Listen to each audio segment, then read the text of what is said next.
आहट, वो खौफनाक रूह होटल से सीधा घर कैसे पहुंची। रात की तारीकी में जब हवाएं सरगोशियां कर रही थीं, अली और उसकी बीवी सबा एक पहाड़ी इलाके के मशहूर होटल में छुट्टियां गुजारने गए। ये होटल अपनी खूबसूरती के साथ साथ अपने पुरस्कार माहौल के लिए भी मशहूर था। मगर अली और सबा इस बात से बेखबर थे कि ये छुट्टियां उनकी जिंदगी का सबसे भयानक तजर्बा बन जाएंगी। होटल के अर्द गिर्द मौजूद वीरान जंगल, सुनसान गलियां और होटल की पुरानी इमारत में एक अजीब सा सुकूत था जो दिल को बेचैनी से भर देता था। पहली रात ही अली को महसूस हुआ कि कुछ ठीक नहीं है। होटल का कमरा नंबर 313 काफी अरसे से खाली था और इसे एक पुरअसरार कमरा समझा जाता था। किसी को यह मालूम नहीं था कि इस कमरे में आखिर क्या हुआ था, लेकिन होटल के मुलाजमीन अक्सर उसके करीब से गुजरने से भी कतराते थे। अली और सबा को होटल के मैनेजर ने इस कमरे में ठहराया था क्योंकि बाकी तमाम कमरे मुकम्मल तौर पर बिक हो चुके थे। शुरू में अली और सबा को इस बात से कोई फर्क नहीं पड़ा, लेकिन रात के वक्त अजीब आवाजें उनके कमरे में गूंजने लगे। अली ने महसूस किया कि दीवारों के पीछे जैसे कोई सरगोशियां कर रहा हो। सबा को एक अजीब सा ख्वाब आया जिसमें एक बूढ़ी औरत इसे मुसलसल कह रही थी, यहां से चली जाओ वरना तुम्हारा अंजाम भी वही होगा जो मेरा हुआ। सबा हड़बड़ा कर जाग गई और उसने अली को बताया, लेकिन अली ने इसे एक मामूली ख्वाब समझा। लेकिन सबा की बेचैनी बढ़ती जा रही थी और इसे हर लम्हा यह महसूस हो रहा था कि कोई उन्हें देख रहा है।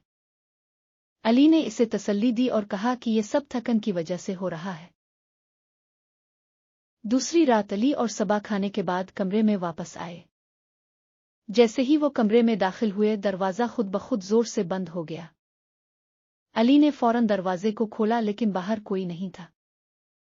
उन्होंने सोचा कि यह हुआ का असर होगा, मगर कमरे का माहौल काफी अजीब सा हो चुका था। सबा ने कमरे में चारों तरफ नजर डाली और इसे ऐसा महसूस हुआ कि कोई साया उनके साथ है। इसी दौरान उन्हें कमरे की दीवार से एक अजीब सी आवाज सुनाई दी, तुम यहां महफूज नहीं हो। अली और सबा एक दूसरे की तरफ देखने लगे और उनके चेहरों पर खौफ के आसार नुमायां थे। अली ने अपने आप को संभालते हुए कहा, यह सिर्फ हमारा वहम है, कुछ नहीं होगा। लेकिन हकीकत में अली भी अंदर से खौफजदा हो चुका था। अगली सुबह अली ने होटल के मैनेजर से कमरा नंबर 313 के बारे में पूछा। मैनेजर ने हिचकिचाते हुए बताया कि कई साल पहले एक जोड़ा इसी कमरे में ठहरा था, लेकिन वो वहां से कभी वापस नहीं आया। कहा जाता है कि इस कमरे में एक खौफनाक रूह का साया है जो वहां आने वालों को अपने कब्जे में ले लेती है। अली को यह सुनकर झटका लगा, लेकिन इसने सबा को कुछ नहीं बताया ताकि वो मजीद खौफजदा ना हो। इस रात अली और सबा जल्दी सो गए, लेकिन रात के दरमियान अचानक उनकी आँख खिल गई। कमरे में एक अजीब सी बदबू फैल चुकी थी और कमरे के कोने में एक सियाह साया खड़ा था। सबा की आंखें खौफ से फट गईं और वो चीखने लगी, वो यहाँ है, वो हमें मार डालेगी। अली ने जल्दी से सबा को संभालने की कोशिश की, लेकिन वो साया आहिस्ता आहिस्ता उनकी तरफ बढ़ने लगा। अली और सबा ने फैसला किया कि उन्हें फौरन होटल छोड़ देना चाहिए। उन्होंने अपना सामान पैक किया और फौरन होटल की लॉबी की तरफ दौड़ पड़े। लेकिन जैसे ही वो होटल से बाहर निकलने लगे, होटल के दरवाजे खुद ब खुद बंद हो गए। अली ने पूरी ताकत से दरवाजा खोलने की कोशिश की, लेकिन दरवाजा जैसे किसी नामालूम ताकत ने बंद कर दिया था। सबा रोने लगी और कहने लगी, हम यहां से कभी नहीं निकल पाएंगे। अली ने हिम्मत जमा करते हुए कहा, हमें एक और रास्ता तलाश करना होगा। वो दोनों होटल के पिछले दरवाजे की तरफ भागे, लेकिन वहां भी अजीब और गरीब वाकयात शुरू हो गए। होटल की लाइट्स बुझने लगे और एक खौफनाक हंसी पूरे होटल में गूंज उठी। सबा के कदम रुक गए और उसने अली का हाथ जोर से पकड़ लिया। वो हमें नहीं जाने देगी, सबा ने कांपते हुए कहा। आखिरकार अली और सबा किसी तरह होटल से निकलने में कामयाब हो गए। वो दोनों गाड़ी में बैठे और तेज रफ्तारी से अपने घर की तरफ रवाना हो गए। सबा ने पीछे मोड़कर देखा और इसे होटल की खिड़की में वही सियाह साया नजर आया।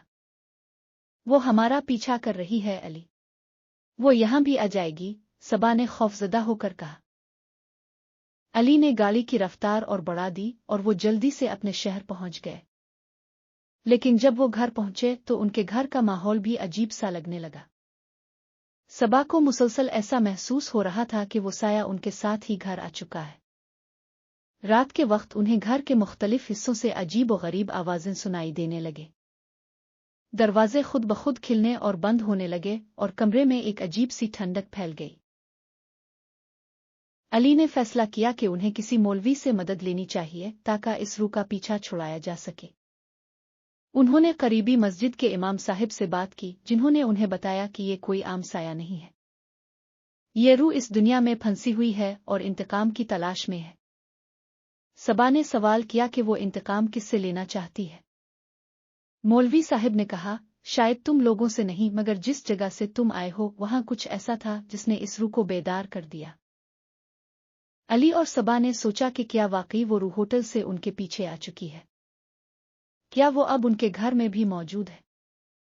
सबा की हालत बिगड़ने लगी और इसे लगने लगा कि वो रूह इसके करीब आ रही है।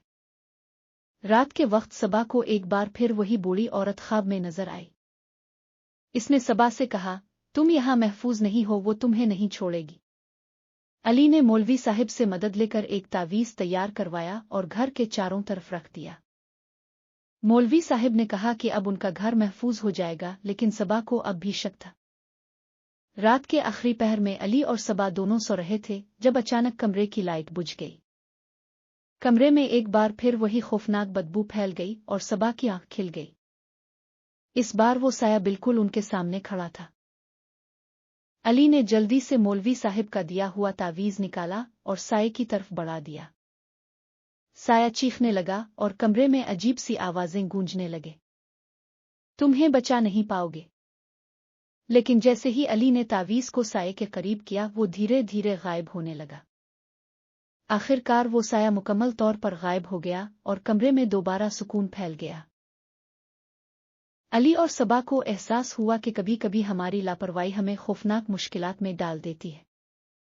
हमें हमेशा एहतियात से काम लेना चाहिए, खास तौर पर जब हम किसी ऐसी जगह जाते हैं जो पुरअसरार और गैर मामूली हो। ये वाकया उन्हें हमेशा याद रहा और उन्होंने कभी दोबारा ऐसी जगह जाने की हिम्मत नहीं की। जिंदगी में कुछ खौफ सिर्फ हमारे ज़हन की पैदावार होते हैं, मगर कभी कभी वो हकीकत का रूप भी धार सकते हैं। इसलिए हमेशा होशियार रहना चाहिए और नेकी के रास्ते पर चलना चाहिए।